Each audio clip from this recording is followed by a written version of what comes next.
Hi guys, நான் உங்கள் விஷ்ணுமயா. எங்கள் மம்மிக்கு இதை இப்படி பார்த்தீங்களே, அந்த வீடியோவில் பார்த்தீங்களா, அந்த மாதிரி ஒரு பக்கம் இந்த இப்படி இழுக்குது.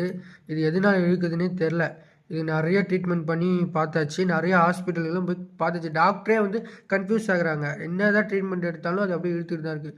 சரின்ட்டு ஒரு ஆன்மீக ஒரு இடத்துல போய் கேட்டோம். அங்கன்னு கிடையாது, ஒரு 3-4 இடத்துல கேட்டோம். அவங்க எல்லாரும் என்ன சொல்கிறாங்க, ரத்த வழி வந்த சொந்தம் வந்து உங்களுக்கு செய்வன வச்சுருக்காங்க அப்படின்னு. ஃபஸ்ட்டு நாங்கள் நம்பலை, ஆனால் எங்களை சுற்றி நடக்கிற விஷயங்கள் நாங்கள் நம்பினோம். சொந்த வீட்டில் எங்களால் நிம்மதியாக இருக்க முடியலைங்க. அதனால் வாடகை வீட்டில் வந்தோம். வாடகை வீட்லேயும் எங்களால் நிம்மதியாக இருக்க முடியல. மென்டல் டார்ச்சராக இருக்குது.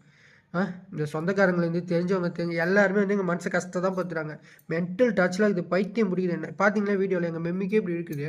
நாங்களே ஏகப்பட்ட தலைவலி டென்ஷனில் இருக்கிறோம். வாழ்வா சாவான்னு தெரியல, செத்து செத்து பிழைக்கிறோம்.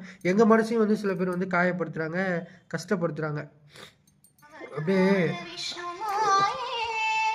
அப்படியே சொல்ல சொல்ல ஆத்திரமாக அழுவழியாக வருது. நான் கண்ட்ரோல் பண்ணிக்கிட்டு நான் வந்து இருக்கிறேன். சரின்னு ஒரு எங்கள் அம்மாவுடைய அம்மா அவங்களுக்கு கால் பண்ணி நான் வர சொன்னேன். ஆயா, நீங்கள் கிளம்பி வாங்க, உங்கள் பொண்ணுக்கு இப்படி இருக்குது. அவங்களும் சரின்னு வரேன்னு சொல்லிட்டாங்க. உடனே ஒரு சொந்தக்கார பையன் சொல்கிறதோட எங்கள் ஆயாவுடைய இன்னொரு பொண்ணு, அந்த பொண்ணுடைய பையன் என்ன பண்ணுறான், பழைய வீடியோலாம் காமிச்சு அவங்க நல்லா தான் இருக்கிறாங்க, நீ போகாத, பொய் சொல்கிறாங்க அப்படின்னு அந்த பையனும் அவங்க அம்மாவும் சொல்கிறாங்களாம். கடவுளுக்கு தெரியும்ல, நீங்கள் இந்த வீடியோவில் பார்த்தீங்களா, உங்களுக்கு தெரியும்ல, கடவுள் பார்த்துக்கிட்டே இருக்காரு.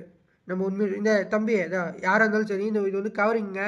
இந்த முதல்ல கோல்டுன்னு நினச்சிக்க போகிறாங்க யாராக இருந்தாலும். இது வந்து கவரிங். உங்களுக்கு தட்டியே காட்டிட பாருங்களேன், கவரிங் நகை. இதையும் வந்து கோல்டுன்னு சொல்லுவாங்க. இங்கே பாருங்களேன், வாடகை வீட்டில் வந்து இருக்கிறோம். சொந்த வீட்டில் இல்லாமல் வாடகை வீட்டில் வந்து இருக்கிறோம். அப்படியே இருங்களேன், உங்களுக்கு வந்து காட்டுறேன் பாருங்களேன்.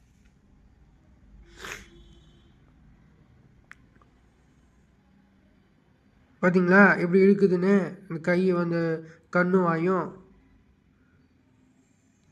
இப்படி இருக்குதுங்க. எங்களை சுற்றி பிரச்சனை, பொருளாதாரத்தில் அடிப்படுற மாதிரி. நாங்கள் செத்து சுண்ணமாகணும் என்னென்னவோ சொந்தக்காரங்க பண்ணிட்டாங்க. எங்களுக்கு 1008 பிரச்சனை இருக்குது. இந்த சொந்தக்காரங்களும் தெரிஞ்சவங்களையும் எங்களுக்கு மென்டல் டார்ச்சர் பண்ணுறாங்க. எங்கள் ஆயாவுக்கு அந்த பையன் சொல்லிட்டு பொய் சொல்கிறாங்கன்னு. இல்லை கடவுள் தாங்க பார்த்துக்கணும். எங்களை சுற்றி இவ்வளோ பிரச்சனை எங்கள் ஃபேமிலிக்குள்ளே இருக்குது. இது நாங்களே வந்து எங்கள் தலைவலியில் போய்ட்டுக்கிறோம். யாருன்னே தெரியாதவங்களாம் வந்து எங்கள் மென்டல் டார்ச்சர் பண்ணுறாங்க. சொந்தக்காரங்களும் எங்களுக்கு வந்து மென்டல் டார்ச்சர் வந்து பண்ணுறாங்க. எங்கள் முருகேசன் மாமாவை எங்கள்கிட்டருந்து பிரிச்சுட்டாங்க. எங்கள் அஞ்சலை சித்தியை எங்கள்கிட்டருந்து பிரிச்சுட்டாங்க. எங்கள் மீனாட்சி அத்தையை பிரிச்சுட்டாங்க. என் மச்சான் மணிசாந்தை பிரிச்சுட்டாங்க. எல்லாத்தையும் காலி பார்த்துட்டு இருக்கிறா. எல்லாத்துக்கும் நீதி வழங்குவா.